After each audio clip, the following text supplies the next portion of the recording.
Good morning! Check up namin ni baby ngayon. And nasa 36 weeks na siya. Niready ko na din yung mga kakailanganin namin sa clinic. And then, ready to go na ako. Tara, samahan niyo ako mga mamshis magpa-check up. Ang ganda ng panahon ngayon, hindi masyadong malamig. Pagdating ko sa clinic, ay nag-temperature na ako agad at binigay ko na yung mga kakailanganin ko dito sa clinic. And then, tsaka naman ako pumasok dito sa isang room para magkilo at mag-blood pressure.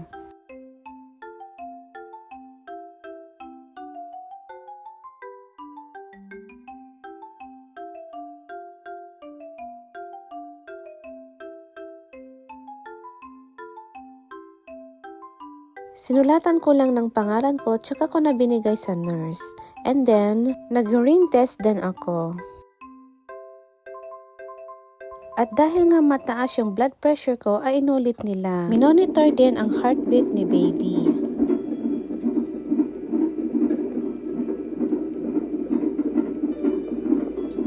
At kinuhanan din ako ng dugo dito.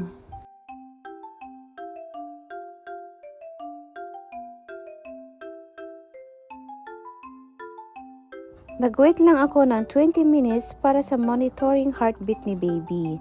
And after that, waiting na din ako para sa ultrasound ni baby. Sobrang daming taong nagpapacheck up dito sa clinic na to. And finally, tinawag na rin yung pangalan ko para sa ultrasound. Nakakatuwa dahil kitang-kita ko na talaga si baby. Yung paa, ulo, kamay, tiyan, at heartbeat niya, lalong-lalo na itong mukha niya. Super excited na talaga akong makita sa personal si baby. Sa tingin niyo kaya guys, sino kaya kamukha niya?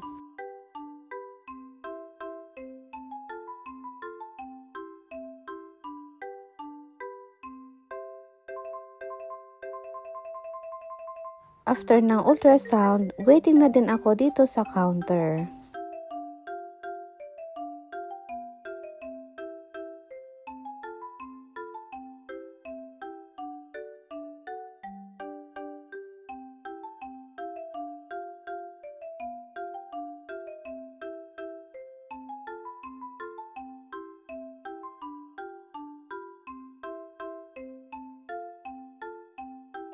At dahil maraming test na ginawa sa akin, nagbayad ako ng 7,000 yen. And yun lang for today's video. Salamat sa pagsama sa akin. Arigato gozaimasu. Bye!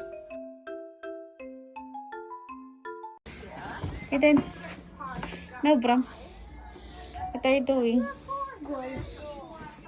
Napanam? Ang tata.